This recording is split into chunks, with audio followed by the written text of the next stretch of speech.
Let's talk two-star pitchers and sleeper hitters for Week 15 up next on Fantasy Baseball Today in 5.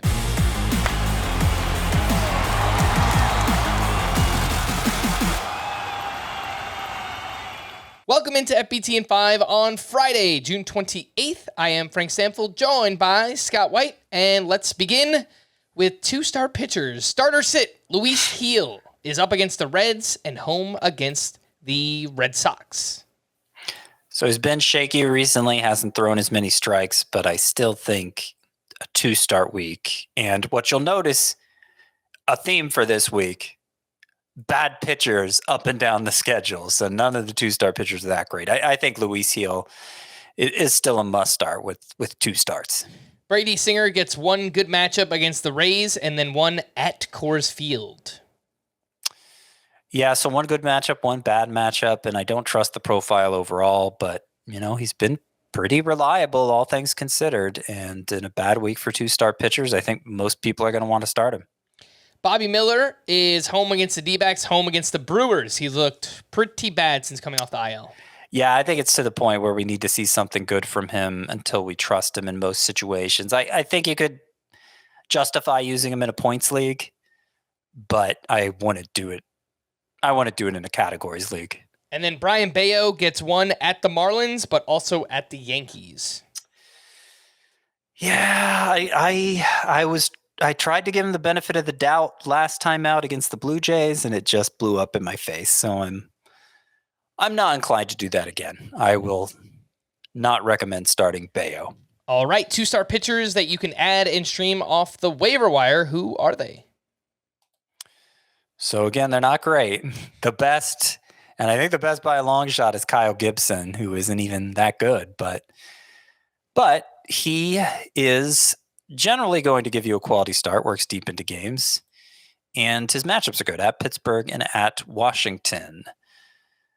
After that, Zach Littell, he's been okay recently. The matchups are not terrible at Kansas City, at Texas. Not great either, but not terrible. And that's, that kind of tells you where we are this week. Sean Manaea is next here, followed by David Peterson, a couple of Mets lefties who aren't very good, but they can fake it sometimes. They've faked it recently. And their matchups are also good at Washington, at Pittsburgh. Same as Kyle Gibson, actually, just reversed. I'm just now noticing that. And then finally, Simeon Woods Richardson, who gets the Tigers and the Astros, fly ball pitcher, generally has limited damage. Don't feel great about it, but he's the best we can do. All right. Any single start streamers that you kind of like? Not much better. Reese Olson at Cincinnati. I feel like he's on this list every week. Reds are worse against right-handed pitchers than lefties, so I think he's fine. Michael Wacha is on a pretty nice 7-start stretch here with an IL stint in the middle, and he gets the Rays, which is a good matchup. And then a big drop-off here. We get Jose Quintana at Washington, they're worse against lefties, and he's been solid lately. Albert Suarez, I'd like to be done with him, but righties at Seattle or against the Mariners no matter where it is, it's generally a good idea. Righties against the Mariners. Mm-hmm. And finally, Ben Lively against the White Sox. He was good in his last start Thursday. Has been shaky overall, but the White Sox are a really good matchup. Mm-hmm. What about the hitters? Best matchups for next week: the Rockies, the Nationals, the Brewers, White Sox, and the Angels. The worst hitter matchups: Mariners, Phillies, Braves, Orioles, and Giants. With that said, who are your favorite sleeper hitters for Week 15? So my favorite sleeper hitters, the ones I'm most excited about, aren't even among the teams with the best matchups. But as we just discussed with the sleeper pitchers, a lot of bad pitchers on the schedule this week, it seems like. So maybe the matchups aren't such a big deal. The Mets are one of just 6 teams playing 7 games. The matchups are actually not the best, but 7 games, and 4 are against lefties. A couple of their hitters who've been hot lately and especially good against lefties, JD Martinez and Mark Vientos. I like them both this week. You mentioned the Brewers having the third best matchups. They're one of the 2 teams traveling to Colorado, and they get 4 games there.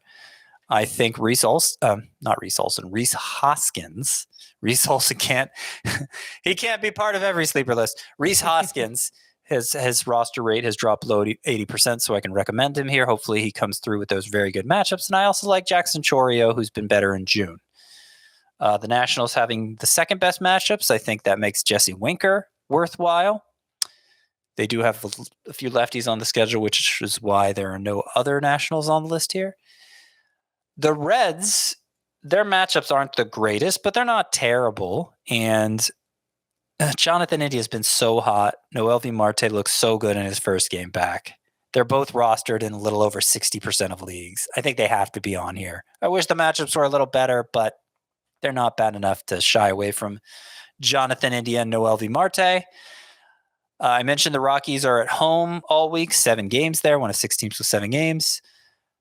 A few of their hitters are especially good at home. Brenton Doyle, who's cooled off in general, but I think you're going to want him active for this week. Charlie Blackmon is their very best hitter at home, and he's coming off the IL this weekend, so he should be ready to go. And finally, Brendan Rodgers also has really good numbers at Coors Field.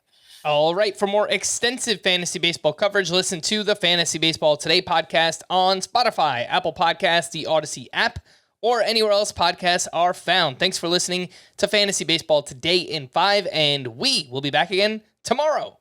Bye-bye.